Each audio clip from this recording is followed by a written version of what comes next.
Cricket বিশ্বের সব হিসাব নিকাশ ও ভবিষ্যৎবাণী ভুল প্রমাণ করে অস্ট্রেলিয়ার মাটিতে নতুন এক গল্প লিখল টাইগাররা। ডারউইন টেস্টে ম্যাচের শুরু থেকে 4 দিন ধরে টানা দাপট দেখিয়ে শক্তিশালী অস্ট্রেলিয়াকে তাদের মাটিতে 9 উইকেট বড় ব্যবধানে হারিয়ে দিয়েছে বাংলাদেশ। এই অবিশ্বাস্য জয়ের মূল ভিত্তি করে দেন পেসার হাসান মাহমুদ, যার বিধ্বংসী বোলিংয়ে মাত্র 198 রানে গুটিয়ে যায় স্বাগতিকদের প্রথম innings. Gold's Gym across 30 plus countries with over 700 plus locations worldwide. Train anywhere, belong everywhere.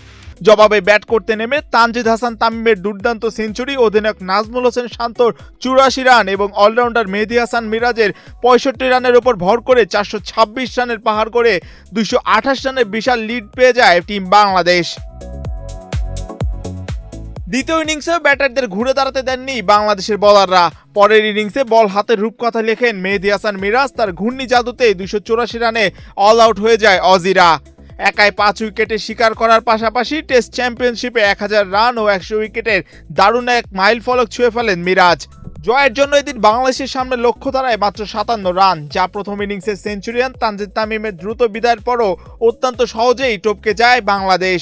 Sadman ইসলামের 25 আর মমিনুলের 30 রানের ধৈর্যশীল ইনিংসে ভর করে ইতিহাস গড়া জয় নিশ্চিত করে সফরকারী দল বাংলাদেশ। অস্ট্রেলিয়ার মাটিতে র্যাঙ্কিংয়ে 1 নম্বরকে 9 উইকেটের বিশাল ব্যবধানে হারিয়ে নতুন ইতিহাস গড়ল টাইগাররা। টেস্ট শুরুর আগে যেখানে ম্যাচ 3 দিন গড়াবে কিনা তা নিয়ে ছিল সংশয়, সেখানে টানা 11টি সেশন একচ্ছত্র দাপট দেখিয়ে জয় ছিনিয়ে নিয়েছে বাংলাদেশ। এম মাহিউজ্জামান, বাংলাদেশ প্রতিদিন।